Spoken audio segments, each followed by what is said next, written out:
alternative is to agree with occupation and agree with existence of a separatist regime on almost 20% of our international recognized territory, that's not something we can agree with.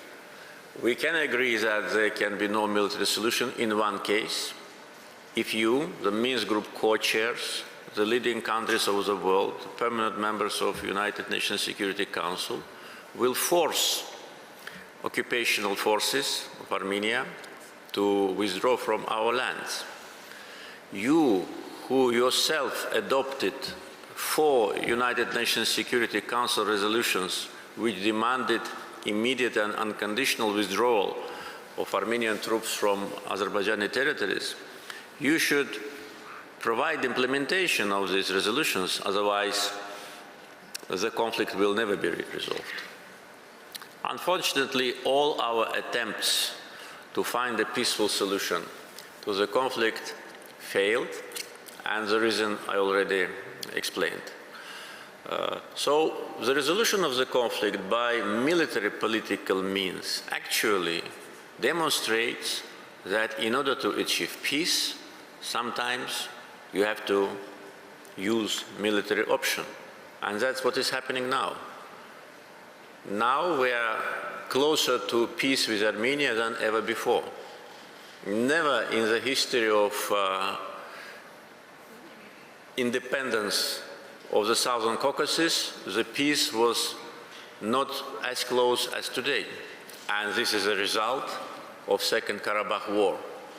This is a result of anti-terror operation which we held last September for less than 24 hours and put an end to separatism forever in Azerbaijan and restored our sovereignty and territorial integrity.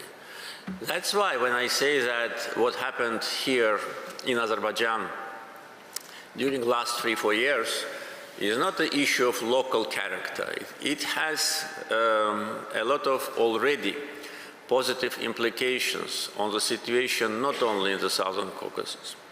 I think it can be used as a pattern to resolve conflicts which seem to be unresolvable, but first of all, of course, with the prevalence of international law. International law norms were on our side. Azerbaijan was a subject of illegal occupation and ethnic cleansing and genocide. All these are well-known historical facts. And we restored justice and international law ourselves. No one helped us, we did it ourselves. And we demonstrated strong political will and also our potential, because strong political will without strong military capability and unity of the people will not lead to success. So a combination of all factors, our economic development, our financial capability, our defense capability, training of our military personnel, active and proactive foreign policy when all the leading international organizations like United Nations, OSCE, Non-Aligned Movement, Islamic Cooperation Organization, and others fully supported Azerbaijan's position on the issue of territorial integrity. Was it possible to avoid military solution? Yes. And yesterday we discussed broadly with the members of board, and I a little bit opened the curtain of insights.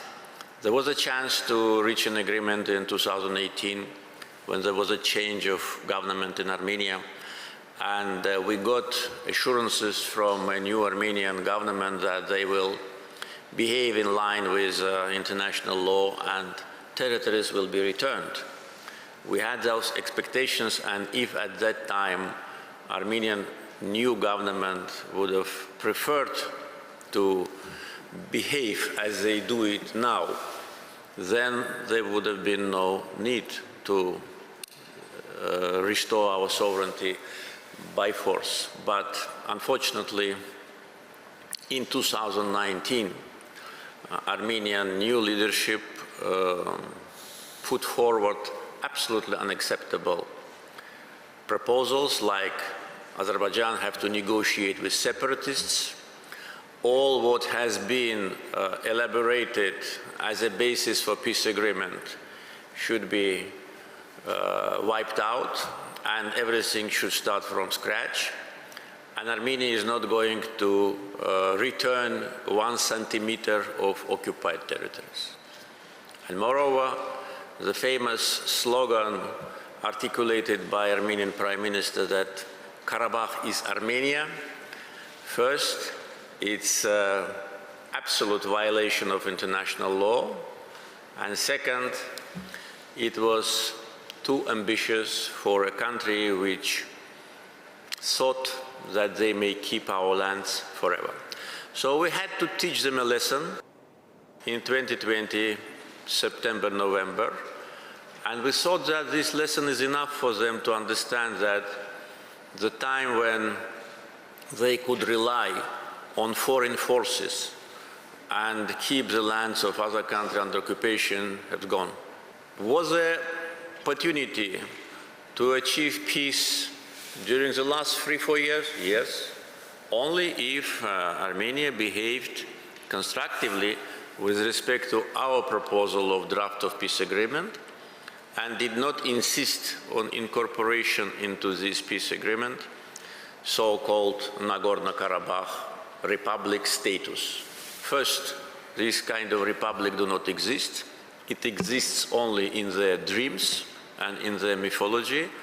And second, our position again was totally in line with international law. In interstate agreements, issues of internal politics should not be present. Based on the Capitulation Act, which Armenia had to sign on 10 November 2020, they obliged to withdraw their occupational forces from remaining part of Karabakh, which at that time was not under our control. But for 3 years they did not do it. Not only they did not withdraw almost 15,000 of their military contingent, but they smuggled weapons, mines, ammunition to Karabakh, taking advantage of the situation when we did not control in the aftermath of the Second Karabakh War, the communication. After we started to control the communication, of course, the smuggling have stopped, but nevertheless, during the last anti-terror operation, destroyed and taken as a trophy military ammunition, including heavy weapons and armored vehicles. Cost and worth is close to $1 billion.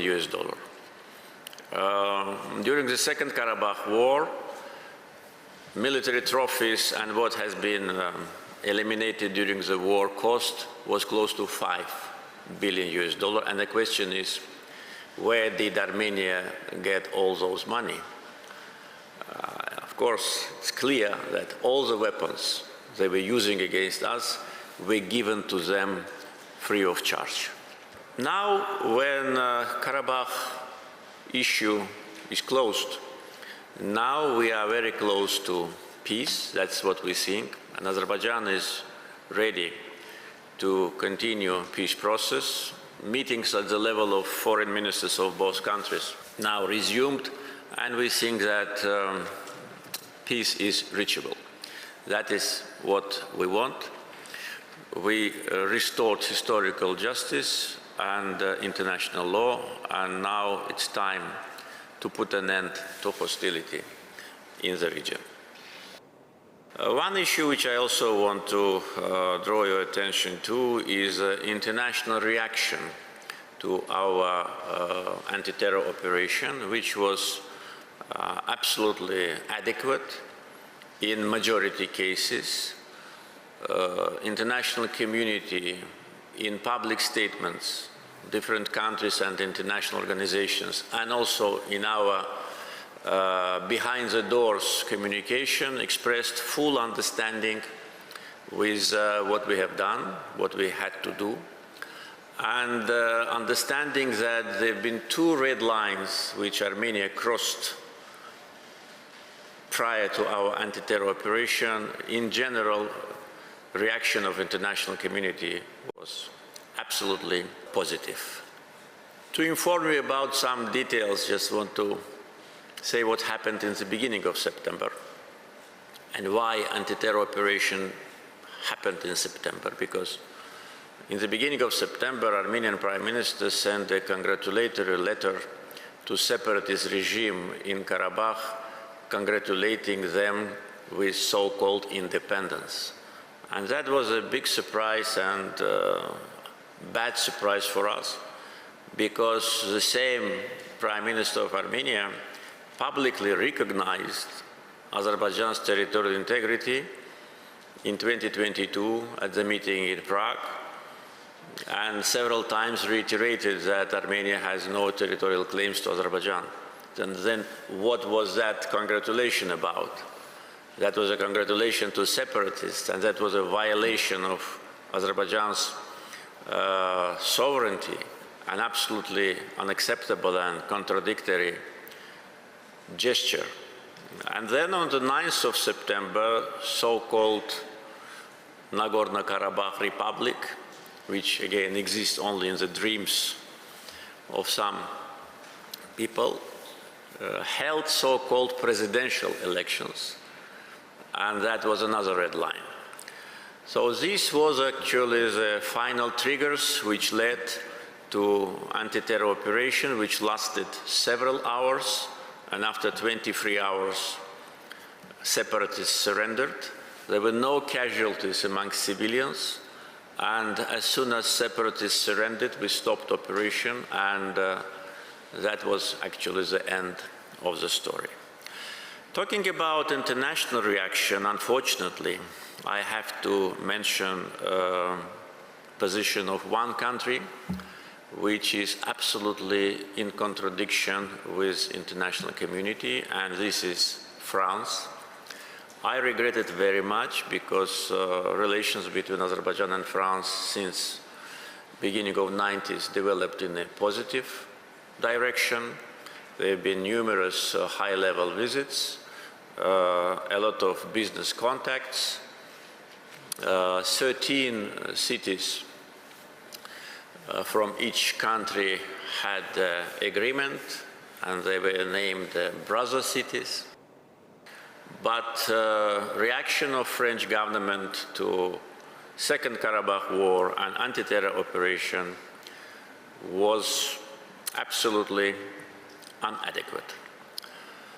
There were 5 attempts to bring this issue to the Security Council of the United Nations and to impose sanctions on Azerbaijan for what we have not done. We did not do anything in contradiction with international law.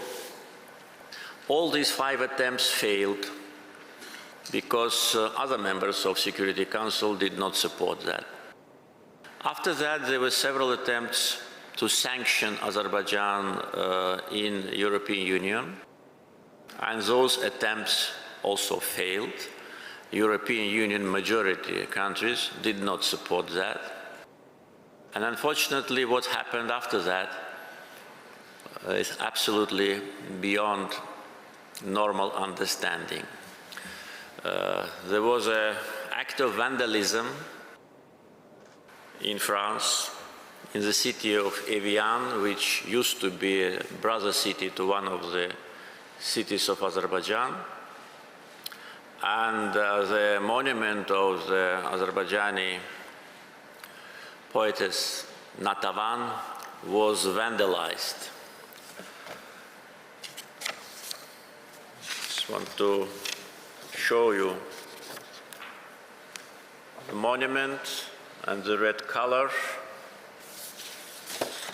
and the broken nose, and this happened in France as a result of the failure to sanction Azerbaijan in Security Council and EU. And after that, what happened?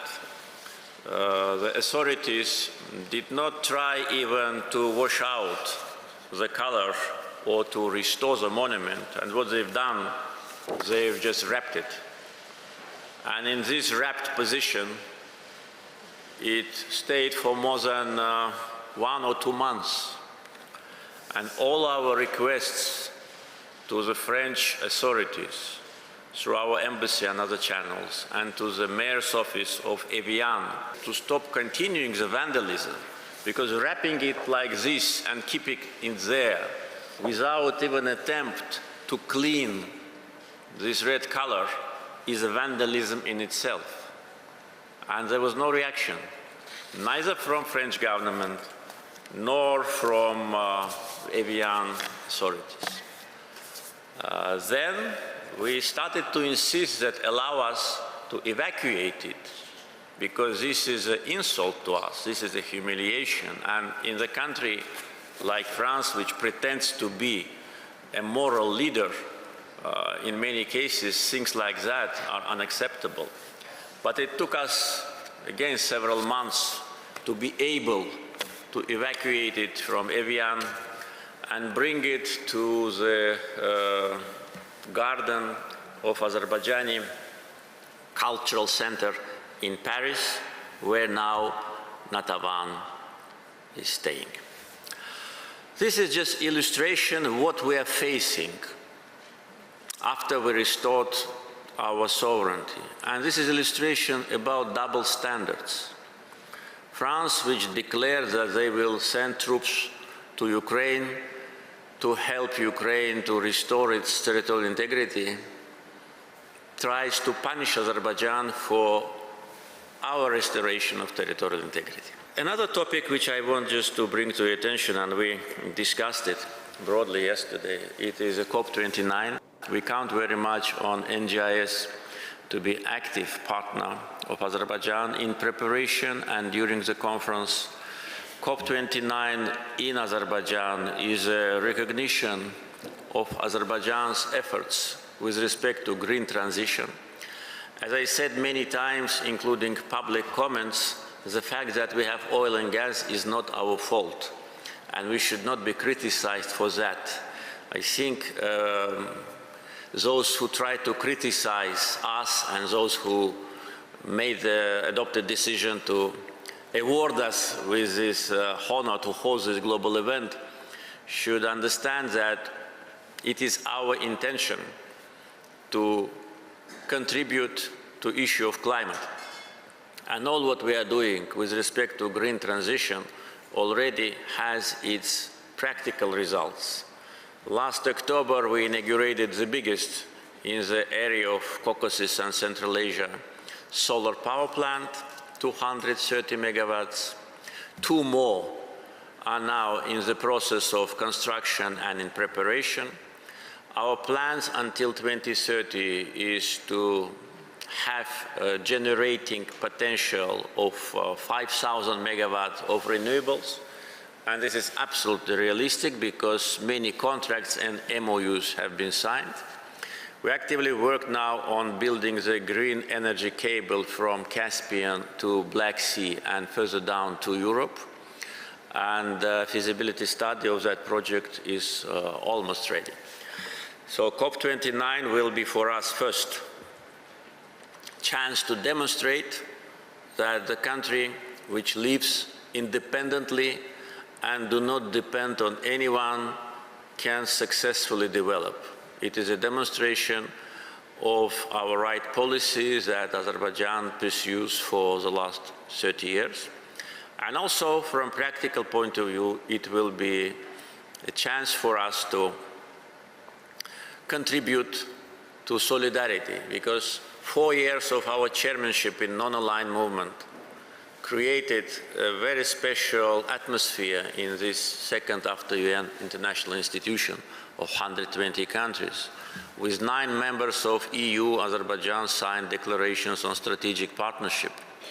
We are members of Islamic Cooperation Organization with more than 50 members. So we have capability in bringing together different countries, and that is what is needed now to address the issues of climate. I don't want to take much of your time. I know that you have a very busy program. I will conclude now, once again, expressing gratitude to all our participants for being with us, especially to NGIS, and wish the forum success. Thank you.